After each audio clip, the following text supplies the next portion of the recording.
ಪಂಡಿತ ರಾಮಕೃಷ್ಣ. ಮಹಾಪ್ರಭು, ಈ ಕಾರ್ಯವನ್ನು ನೀವು ಸಂಪೂರ್ಣಗೊಳಿಸುವಿರಿ. ಈ ಸಮಸ್ಯೆಯ ಪರಿಹಾರ ನೀವು ಹುಡುಕುವಿರಿ. ಆದ್ರೆ ಮಹಾಪ್ರಭು, ನಾನು ಇಲ್ಲವಾದರೆ ಶಿಕ್ಷೆಗೆ ತಯಾರಾಗಿರಿ. ಸರಿ.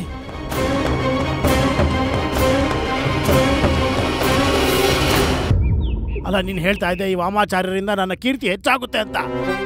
ಹೆಚ್ಚಾಗಿದೆ ನೋಡು, ಈ ರೀತಿ ಹೆಚ್ಚಾಗಿದೆ ನನ್ನ ಕೀರ್ತಿ. ಇವತ್ ನೀವು ಬಿಂದಿಗೆಯಿಂದ ನೀರ್ ತಂದಿಲ್ಲ ಅಲ್ವಾ ಸ್ವಾಮಿ? ಅದೇ ಕಾರಣಕ್ಕೆ ನಿಮ್ ಬಂಗಾರದಂತ ಮುಖ ಈ ತರ ಮಂಗಂತರ ಆಗಿದೆ.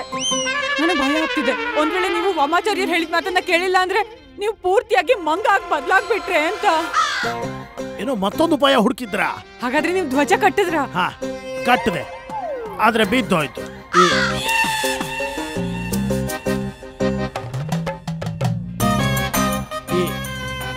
ಈ ಉಡುಗೊರೆಗಳೆಲ್ಲ ಇಲ್ಲಿ. ಉಡುಗೊರೆಗಳ? ಅದನ್ನೆಲ್ಲ ನಾನು ದಾನವಾಗಿ ಕೊಟ್ಬಿಟ್ಟೆ ಸ್ವಾಮಿ. ಅಯ್ಯೋ, ನಾವು ಪಂಡಿತರು, ನಾವು ದಾನ ತಗೋತೀವಿ, ಕೊಡೋದಿಲ್ಲ. ಆದ್ರೆ ಸ್ವಾಮಿ, ಆ ಬಹುಮಾನಗಳೆಲ್ಲ ವಾಮಾಚಾರ್ಯರಿಗೆ ಸೇರಿದ್ದಾಗಿತ್ತಲ್ವಾ? ವಾಮಾಚಾರ್ಯನು ನೀನೇ ತಾನೇ?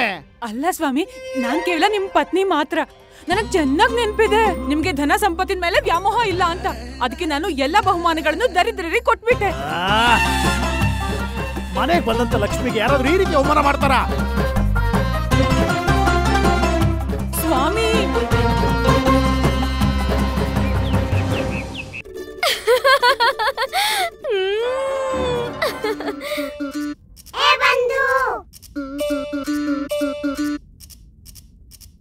ಬಂದು ಇಲ್ಲೆಲ್ಲ ನಿಶಬ್ದವಾಗಿದೆ. ಇಬ್ರು ಮಿತ್ರರಾಗಿದ್ದಾರೆ. ಅದಕ್ಕೆ ಯಾಕೆ ಚಿಂತೆ ಮಾಡ್ತೀಯಾ? ನಿನ್ಗೇನ್ ಬೇಕಿತ್ತು? ಮನೇಲಿ ಜಗಳ ನಡಿಬೇಕಿತ್ತಾ? ಇಲ್ಲಿ ಕೇಳು, ಅಮ್ಮ ಎಷ್ಟು ಒಳ್ಳೆ ಮಾತಾಡ್ತಿದ್ದಾರೆ. ಅಮ್ಮ ಏನಾದ್ರೂ ಹೇಳಿದ್ರ? ಅಯ್ಯೋ, ಅಮ್ಮ ಸನ್ನೆ ಮಾಡ್ತಿದ್ದಾರೆ. ಅದ್ ನನಗೆ ಅರ್ಥ ಆಗುತ್ತಲ್ವಾ? ಹಾ, ಘೋರ ಆಶ್ಚರ್ಯ. ಮನೇಲೆಲ್ಲ ಮರದ ವಸ್ತುಗಳು ಹಾಗೆ ಇದೆ. ಈ ಚಮತ್ಕಾರ ಹೇಗಾಯ್ತು? ಅಮ್ಮನ ಯುಕ್ತಿಯಿಂದ. ಏನ್ ಯುಕ್ತಿ? ಅಮ್ಮ ಮನೇಲಿರೋ ಎಲ್ಲ ಮರದ ವಸ್ತುಗಳ ಮೇಲೂ ಒಂದೊಂದ್ ಮೊಳೆ ಹೊಡೆದಿದ್ದಾರೆ. ಈಗ ಮನೇಲಿರೋ ಎಲ್ಲಾ ವಸ್ತುಗಳು ಮರ ಹಾಗೂ ಕಬ್ಬಿಣದ ಮಿಶ್ರಧಾತು ಆಗಿದೆ. ಈಗ ದೊಣ್ಣೆನೂ ಇರುತ್ತೆ, ಮನೇಲಿ ವೃದ್ಧಿನೂ ಆಗುತ್ತೆ. ಅಮ್ಮ ಬನ್ನಿ, ಅಡ್ಗೆ ಮಾಡೋಣ.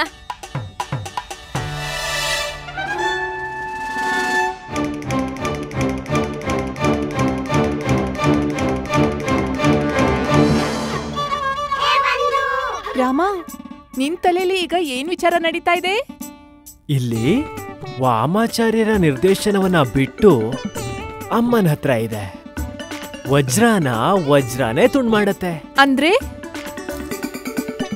ಅಂತಂದ್ರೆ ಈ ವಾಮಾಚಾರ್ಯರನ್ನ ಈಗ ಅಮ್ಮಾಚಾರ್ಯರನ್ನಾಗಿ ಮಾಡ್ಬೇಕು.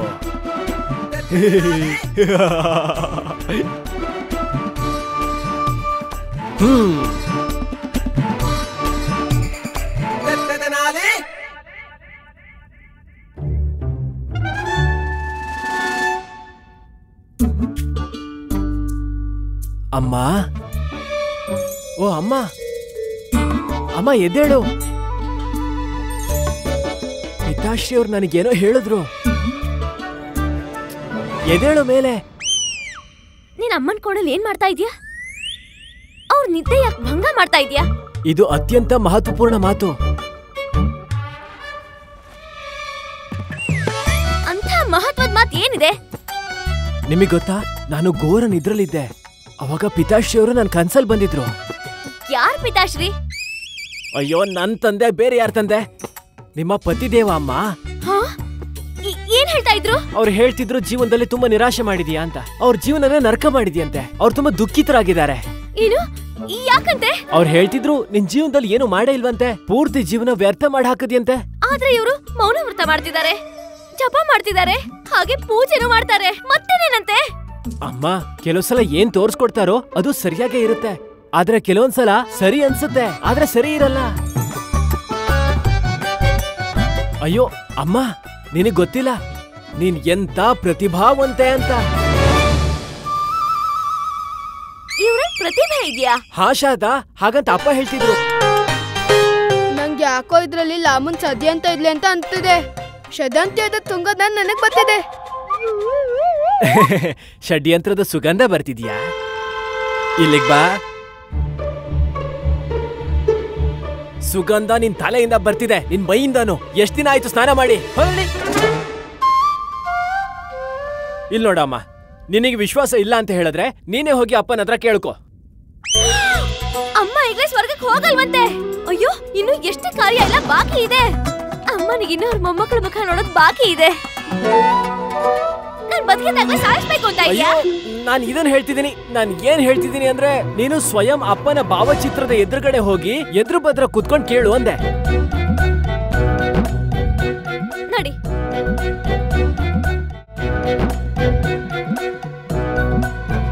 ಪ್ರಣಾಮಗಳು ತಂದೆಯವ್ರೆ. ಹೇಳಿ ಇವರಿಗೆ, ಹೇಳಿ ನೀವು ನನ್ನ ಕನ್ಸಲ್ ಬಂದಿದ್ರ ಬಗ್ಗೆ.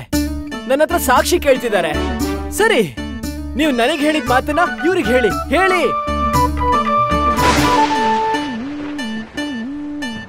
ಧನ್ಯವಾದ ವರುಣದೇವ. ನೋಡಿದ್ರಾ, ಈಗಪ್ಪ ಕಣ್ಮಿಟಕ್ಸಿದ್ರು. ನೋಡಿದ್ರಾ? ಯಾವಾಗ ಮೆಚ್ಚಿದ್ರು? ನಾನಂತೂ ನೋಡಿಲ್ಲ. ಅಯ್ಯೋ, ನಿನಗೆ ಹೇಗೆ ಕಾಣತ್ತೆ? ನೀನ್ ಅರ್ಧ ರಾತ್ರಿ ನಡೆಯೋನಲ್ವಾ? ನಿನಗೆ ಇವ್ರ ಮುಖನೂ ಕೂಡ ಸರಿಯಾಗಿ ಕಾಣಲ್ಲ. ನಾವು ಕೂಡ ನೋಡಿಲ್ಲ. ಏನು ತೊಂದ್ರೆ ಇಲ್ಲ. ನೀವು ಕಣ್ಮಿಟಕ್ಸದ್ನ ನೋಡಿದ್ರಲ್ವಾ? ಇಲ್ಲ, ನೀವು ನೋಡಿದ್ರಮ್ಮ? ಅಯ್ಯೋ, ನೀವೆಲ್ಲ ಏನ್ ಮಾಡ್ತಿದ್ದೀರಾ? ಗಮನ ಕೊಟ್ಟು ನೋಡಿ ಅವ್ರನ್ನ. ಗಮನ ಕೊಟ್ಟು ನೋಡಿ ಅಪ್ಪನ್ನ. ನಿಮ್ ಗಮನವನ್ನ ಕೇಂದ್ರೀಕರಿಸಿ. ಅಪ್ಪ ಹೇಳಿ, ಇದೇ ಒಳ್ಳೆ ಸಮಯ. ಇವರೆಲ್ಲ ನಿಮಗೋಸ್ಕರ ಕಾಯ್ತಾ ಇದ್ದಾರೆ.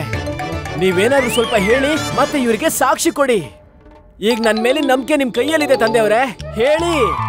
ಈಗ ನೀವೇನಾದ್ರೂ ಹೇಳಲೇಬೇಕು, ಇಲ್ಲ ಅಂದ್ರೆ ಇವ್ರ ಎದುರುಗಡೆ ನಾನು ಸುಳ್ಳುಗಾರ ಆಗ್ಬಿಡ್ತೀನಿ. ಸರಿ, ಏನಾದ್ರೂ ಸಂಕೇತನಾದ್ರೂ ಕೊಡಿ. ಏನಾದ್ರೂ ಸಂಕೇತ ಕೊಡಿ ಪಿತಾಶ್ರೀ.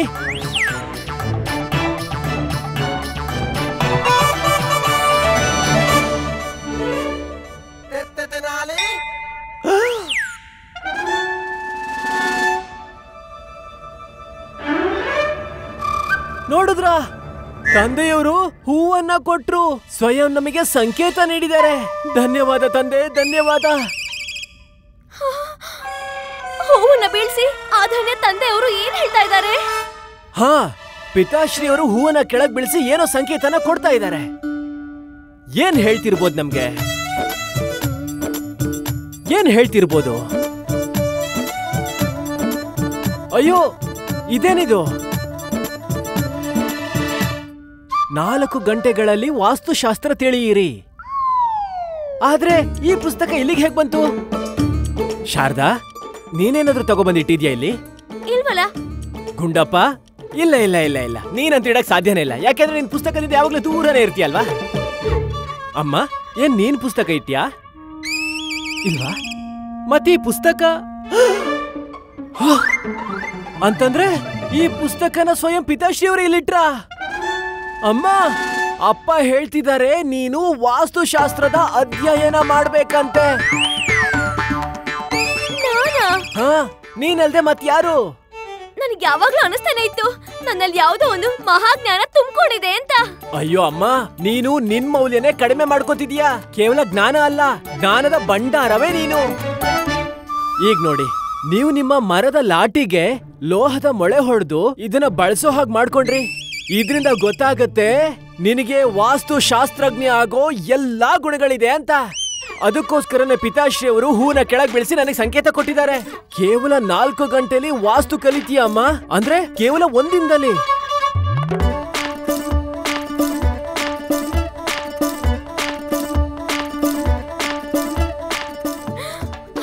ಅಮ್ಮ ಹೇಳ್ತಿದ್ದಾರೆ ಇವರು ವಾಸ್ತುಶಾಸ್ತ್ರದ ಅಧ್ಯಯನನ ಖಂಡಿತವಾಗ್ಲೂ ಮಾಡೇ ಮಾಡ್ತಾರಂತೆ.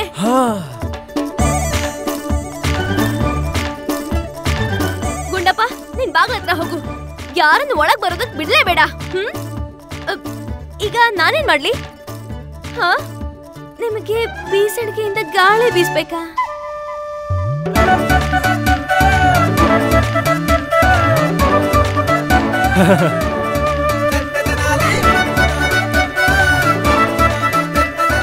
ಚೆನ್ನಾಗಿ ಅಧ್ಯಯನ ಮಾಡು ಅಮ್ಮ, ವಾಸ್ತುಶಾಸ್ತ್ರಿ ಆಗ್ಬೇಕು.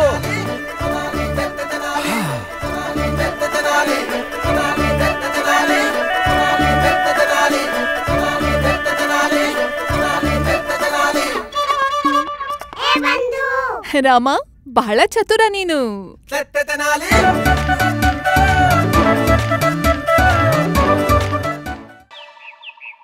ಕೂಡಿಸಿ ಕೂಡಿಸಿ ಕೂಡಿಸೋದೇ ಅತಿ ಮುಖ್ಯ. ಅದೇ ಜೀವನದ ಆಧಾರ. ಕೂಡೋದೇ ಪರಿವಾರ, ಆಗ್ಲೇ ಸುಖಿ ಸಂಸಾರ. ಕೂಡೋದ್ರಿಂದನೇ ಕಳ್ಕೊಳ್ಳೋದು. ಅದೃಷ್ಟ ಅಂದ್ರೆ ವಾಸ್ತುಶಾಸ್ತ್ರನ ಪಾಲಿಸೋದು.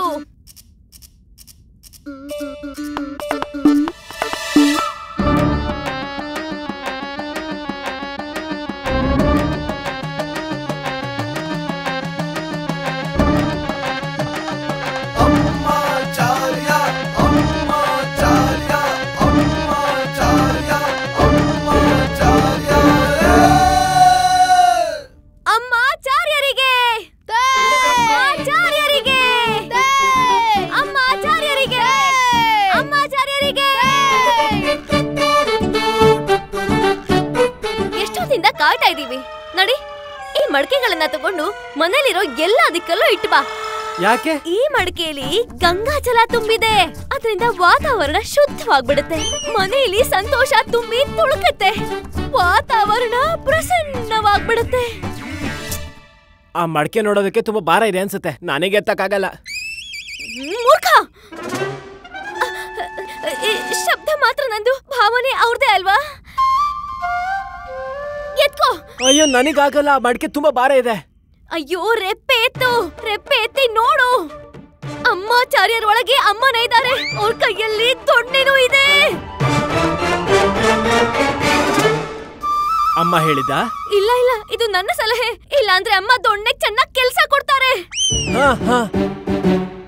ಇಲ್ಲ ಅಮ್ಮ, ನಾನ್ ಹೇಳ್ತೀನಿ ಮಡಕೆ ಹೇಗೆ ಎತ್ಕೊಳ್ಳೋದು ಅಂತ.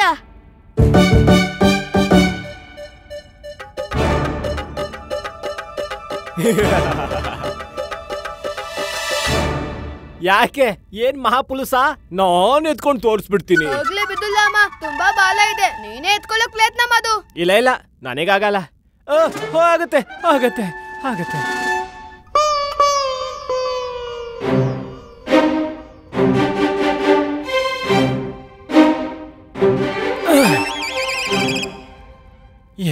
ಇವ್ರದೇ ದಾರಿ ಹಿಡ್ಕೊಬಿಟ್ಟಿದ್ದಾರೆ. ನಾನು ಆದಷ್ಟು ಬೇಗ ಈ ಸಂಕಷ್ಟದಿಂದ ದೂರ ಬರೋ ದಾರಿ ಹುಡುಕ್ಬೇಕು. ಇಲ್ಲಾಂದ್ರೆ ಅಮ್ಮ ಜೀವಂತವಾಗಿ ಬಿಡಲ್ಲ ನನ್ನ. ಮಹಾರಾಜರನ್ನ ಆದಷ್ಟು ಬೇಗ ಭೇಟಿ ಮಾಡ್ಬೇಕು.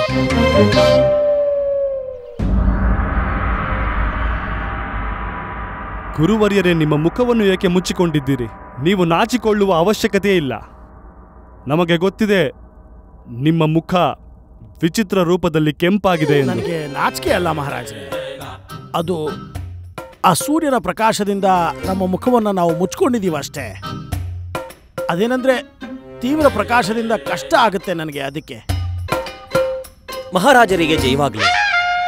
ಮಹಾರಾಜರೇ, ಗುರುಮಾತೆಯವರ ಮಾತಿನ ಆದೇಶದ ಮೇಲೆ ನಮ್ಮ ರಾಜ್ಯದ ಬಹಳಷ್ಟು ಪ್ರಜೆಗಳು ತಮ್ಮ ಮನೆಯನ್ನ ಒಡೆದು ಹಾಕ್ತಿದ್ದಾರೆ. ಏನಾದ್ರೂ ಮಾಡಿ ಮಹಾರಾಜರೇ, ನಮ್ಮ ವಿಜಯನಗರ ಹಾಳಾಗ್ತಿದೆ. ಗುರುಗಳೇ, ಏನಾದರೂ ಮಾಡಿ ಗುರುಗಳೇ. ನಾನು ಏನು ಮಾಡಲಿ ಮಹಾರಾಜರೇ? ನಾನು ನನ್ನ ಮನೆ ಮುರಿದು ಹೋಗ್ತಿರೋದನ್ನ ಬಚಾವ್ ಮಾಡ್ಕೊಳಕ್ ಆಗ್ತಾ ಇಲ್ಲ. ಮಹಾರಾಜರಿಗೆ ಜಯವಾಗಲಿ. ಏನು ಜಯವಾಗುವುದು ಪಂಡಿತ್?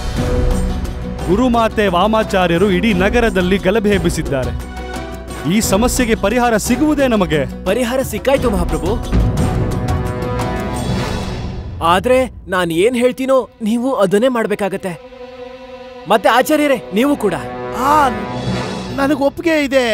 ಇದಕ್ಕಿಂತ ಮುಂಚೆ ಇದ್ದಂತ ವರುಣಮಾಲ ನನ್ನನ್ನು ಸ್ವಸ್ಥವಾಗಿ ಮತ್ತೆ ನಗರವನ್ನು ಅಸ್ತವ್ಯಸ್ತವಾಗಿ ಮಾಡೋದಕ್ಕಿಂತ ಮುಂಚೆ ಉಪಾಯ ಹೇಳಿ. ಪಂಡಿತ ರಾಮಕೃಷ್ಣ, ನೀವು ಏನು ಹೇಳುತ್ತೀರೋ, ಹೇಗೆ ಹೇಳುತ್ತೀರೋ ಹಾಗೆ ಮಾಡುತ್ತೀವಿ ನಾವು. ನಮಗೆ ಈ ಸಮಸ್ಯೆಗೆ ಪರಿಹಾರ ಬೇಕು ಅಷ್ಟೇ. ಸರಿ.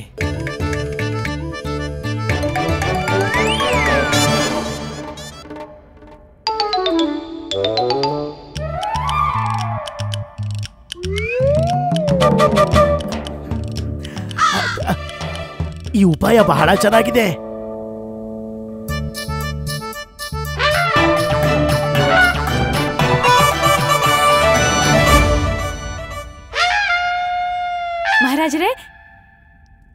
ಮಹಾರಾಜರೇ, ಇದು ನನ್ನ ಸೌಭಾಗ್ಯ. ನನ್ನ ಕಕ್ಷಕ್ಕೆ ಬಂದಿದ್ದೀರಲ್ಲ, ಏನ್ ವಿಶೇಷ? ಕಿರಿಯ ಮಹಾರಾಣಿಯವರೇ, ಯಾರ ಪತ್ನಿ ಇಷ್ಟು ಸುಂದರವಾಗಿರುತ್ತಾರೋ ಅವರನ್ನು ಭೇಟಿ ಮಾಡದೆ ಹೇಗಿರುವುದು?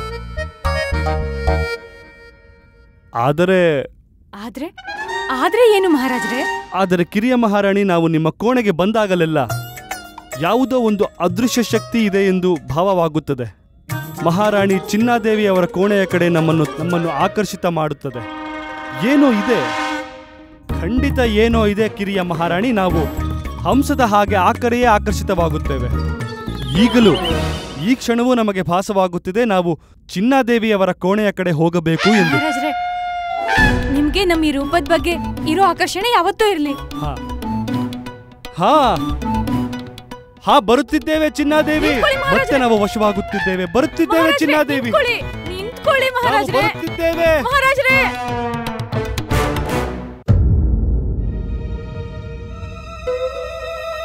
ದೇವಿ, ತೀರ್ಥ, ಏನಾಯ್ತು? ಯಾಕೋ ವಿಚಲಿತರಾಗಿದ್ದೀರಾ ಅನ್ಸುತ್ತೆ. ಏನಾದ್ರೂ ಸಮಸ್ಯೆನಾ? ನನ್ಗೆ ಮಹಾರಾಜರ ಬಗ್ಗೆ ಚಿಂತೆ ಆಗ್ತಿದೆ ಆಚಾರ್ಯರೇ. ಅವರು ನನ್ ಕೋಣೆಗೆ ಯಾವಾಗ್ಲೂ ಬರೋದೇ ಇಲ್ಲ. ಒಂದ್ ವೇಳೆ ಬಂದ್ರು ಕೂಡ ಹಂಸದ ರೀತಿಲಿ ತಕ್ಷಣ ಮಹಾರಾಣಿ ಚಿನ್ನದೇವಿ ಕೋಣೆಗೆ ಹೋಗ್ಬಿಡ್ತಾರೆ. ಜಾಗ ಸರಿ ಇಲ್ಲ ಅಂತನ? ಅರ್ಥಾತ್ ವಾಸ್ತುನ? ಹೌದು. ಈ ಇಡೀ ಜಗತ್ತು ವಾಮಾಚಾರ್ಯರದ್ದು. ಆದ್ರೆ ಅದನ್ನ ತಡಿಬಹುದು ನಾವು. ನೀವೊಂದ್ ವೇಳೆ ಅದನ್ನ ಮಾಡೋದಕ್ಕೆ ಇಚ್ಛೆ ಇದ್ರೆ? ಇಚ್ಛೆ ಖಂಡಿತವಾಗ್ಲೂ ಇದೆ. ಏನ್ ಮಾಡ್ಬೇಕು ಅಂತ ಹೇಳಿ ಆಚಾರ್ಯ. ಅಮ್ಮಾಚಾರ್ಯ ಇದ್ಯಾವ ಥರದ ಹೆಸರು? ಪಂಡಿತ ರಾಮಕೃಷ್ಣರ ಅಮ್ಮ. ವಾಸ್ತುಶಾಸ್ತ್ರದ ಜ್ಞಾನವನ್ನ ಪಡ್ಕೊಂಡ ನಂತರ ಅವರು ಆಚಾರ್ಯ ಆಗೋಗಿದ್ದಾರೆ, ಅಂದ್ರೆ ಅಮ್ಮಾಚಾರ್ಯ ಆಗಿದ್ದಾರೆ. ಹೌದಾ? ಹೌದು ರಾಣಿ ಅವರೇ. ಈ ವಾಮಾಚಾರ್ಯ ಅನ್ನೋ ವಿಷಯಕ್ಕೆ ಒಂದೇ ಪರಿಹಾರ ಇರೋದು, ಅಮೃತಬಳ್ಳಿ ಅಮ್ಮಾಚಾರ್ಯ. ಆದ್ರೆ ಆಚಾರ್ಯರೇ, ಅವರು ಮೌನ ವ್ರತ ಧಾರಣೆ ಮಾಡಿದಾರಲ್ವಾ, ಅವ್ರು ನಮ್ಗೆ ಹೇಗೆ ಸಹಾಯ ಮಾಡ್ತಾರೆ? ಮೌನ ಸಮಸ್ತ ಬ್ರಹ್ಮಾಂಡದ ಧ್ವನಿಯೇ ಆಗಿದೆ. ನೀವು ಸ್ವಲ್ಪ ಜ್ಞಾನವನ್ನ ಪಡ್ಕೊಳ್ಳಿ. ಮೌನ ಜ್ಞಾನವನ್ನ ಹಿಂಬಾಲಿಸ್ಕೊಂಡು ಬರಲ್ಲ. ಹಾಗಾದ್ರೆ ಹೇಳಿ ಆಚಾರ್ಯರೇ, ನಾವ್ ಏನ್ ಮಾಡ್ಬೇಕು? ಆಮಂತ್ರಣವನ್ನ ಕೊಡಿ. ಅಮ್ಮಾಚಾರ್ಯರಿಗೆ ಅರಮನೆಗೆ ಬರೋದಕ್ಕೆ ಹೇಳಿ. ನಿಮ್ಮ ಎಲ್ಲ ಸಮಸ್ಯೆಗಳನ್ನ ದೂರ ಮಾಡ್ತಾರೆ ಆದರಣೀಯ ಅಮ್ಮಾಚಾರ್ಯರು.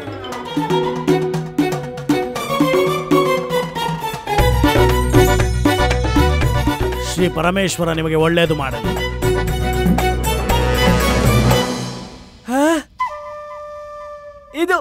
ಇದೇನಿದು? ಉಯ್ಯಾಲೆ.